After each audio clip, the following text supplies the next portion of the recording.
What's poppin', everybody? It's a Sable Fighter 4 here with what is probably the last Eternatus VMAX match I'm going to show for now. But I could change my mind, you never know. But I think I showed enough matches with this deck. After this one, a lot from what I usually show with other decks. But I've enjoyed it. It's an easy deck to use, straightforward, fast, and powerful. Eternatus can get a lot of one-hit knockouts on a lot of strong Pokemon.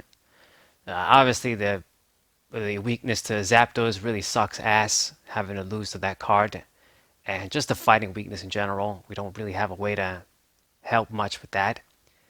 But anyway, looks like I am going to open with the big guy, Secret Rare 1. I really like it. And Energy Search. Let's get the Darkness Energy, and I'll be able to get my instant double plus with Galarian and Moltres. Very, very good. So this Pokemon, I mean, you get the third one in too, and it's ready to go. But I'm actually going to use Energy Switch, just get that out of the way. Play these cards so I can potentially draw more shit with Marnie, as Pokegear didn't give me anything. I would have rather I got something like the Adventurer and play the Crobat and then use like the Marnie next turn, but it is what it is. So Marnie also going to do the trick. Zigzagoon, another damage counter on you. And if I just had like another one, I could have just killed this dude. But anyway, we're going to go for Power Accelerator and manage to get essentially like 4 energies in a turn, you could say. So not bad. Moltres is ready. Eternatus is almost ready. I've got the other one in hand, but I don't really have any way to draw cards. And that Path to the Peak is gonna fuck me up. It makes Crobat dead, actually. So evolved into the Drizzly naturally, and it's gonna get his search off. A bunch of the other frogs down as well. Looks like these cards, for as long as they're gonna be around, they're gonna be used in the standard format and even in expanded. I guess unless they print another card that does a similar thing. I mean, if I think about it, this card and the Inteleon that came from the Sword and Shield that lets you get two trainer cards, they came from the start, but these cards didn't exactly see that much play. I guess until the one that spreads came out. Maybe it's because of the cards we have right now. I guess everybody's using them, giving you consistency. But anyway, Adventurous Discovery, gonna get my Darkness Pokemon. I won't be able to use Moltres and even activate Eternatus' effect. But it is what it is. We gotta do what we gotta do. Play these cards down so I can get that damage. And yeah, play the dude down. We can do 180 damage with just a full bench, which is still very good for 2 energies. But it's not going to do the trick for one-hit knockouts. We need to do better than that. So my opponent, it looks like he's playing the Ice Rider Calyrex duo with the frogs. Makes sense, and the Path to the Peak is a natural stadium you can use in this deck. It doesn't affect you. God, it's when I get into this position is where I'm thinking that maybe I should put like the third stadium in. But to be honest, is whatever you do,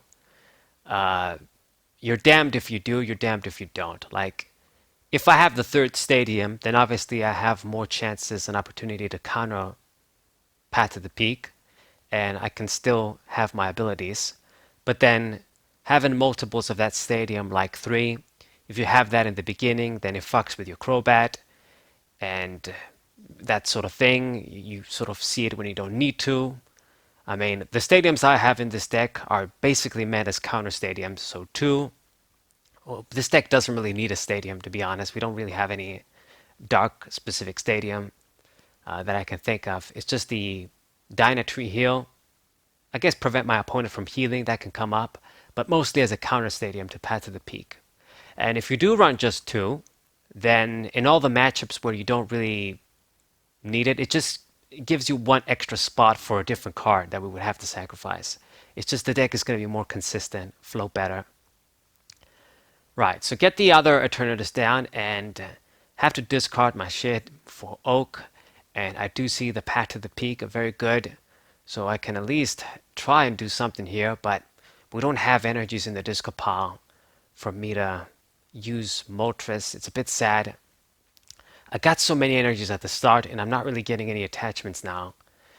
We gotta do better, goddammit, because I won't have like anything to respond with. I got the Moltres ready to go, but we kind of want to keep that last. Him get a bunch of prizes so I can do real good damage with it. Damn it. Anyway, I got rid of his stadium. I mean, I had to do it anyway if we're going to do any real damage with Eternatus. So, my dude is probably going to die this turn. He's definitely going to kill it. Yeah, what am I saying? And I got the other Eternatus, but he got Path to the Peak. I was going to say I still am going to have my abilities, but I'm going to have to discard Darkness Pokemon if he's going to get rid of my shit. Alright. I wish there was a way. I mean, I guess if I did have actually another attacker powered up, I could have just retreated, and then if he caught my abilities, I can get rid of the hurt dude, and then he gets denied the prizes. So it's a bit sad I just couldn't see the energies. Powered up another attacker, and then I can just use his stadium against him and deny him from prizes.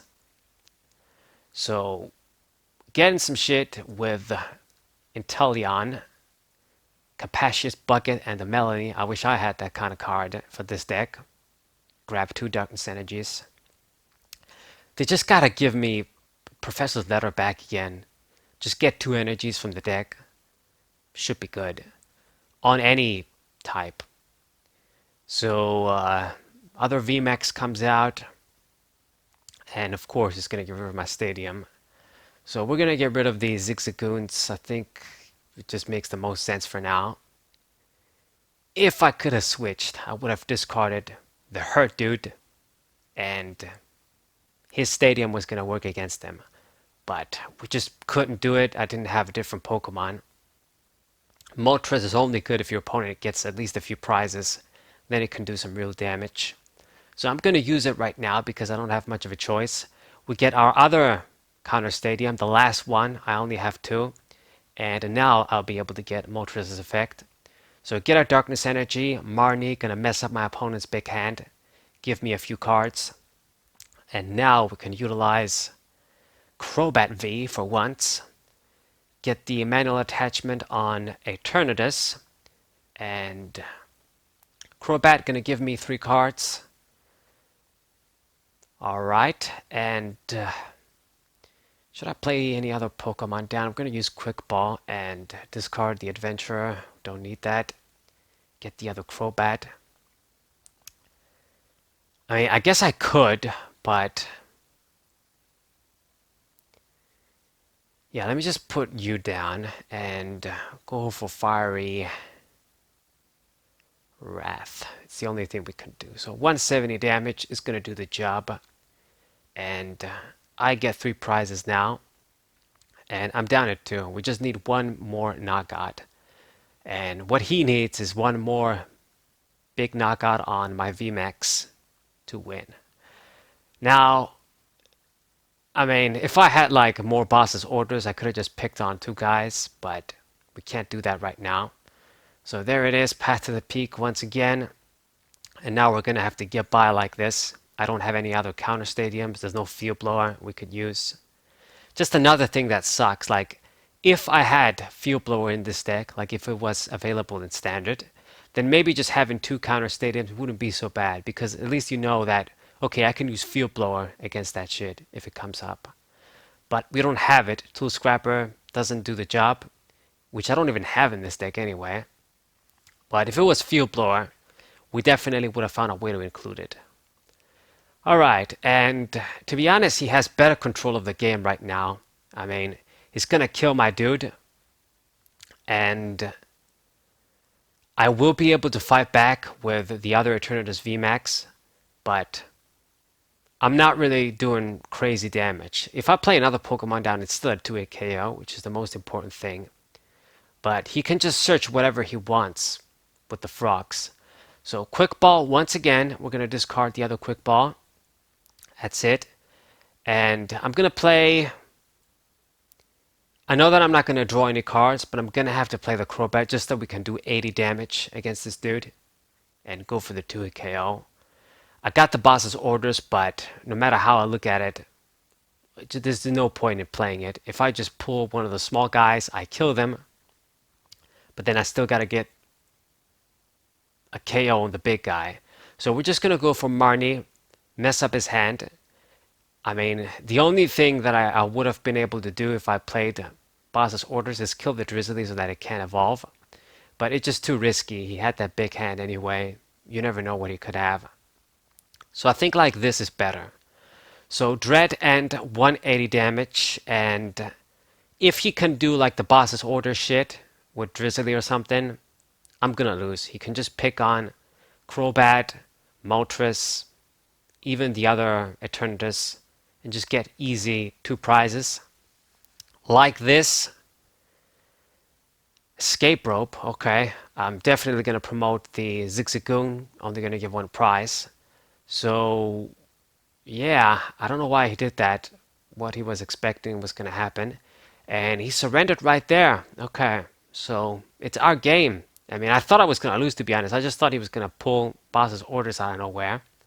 But our game, very good. So I hope you guys enjoyed it. Subscribe to the channel, leave a like, share this video with your friends, and I'll see you guys next time. What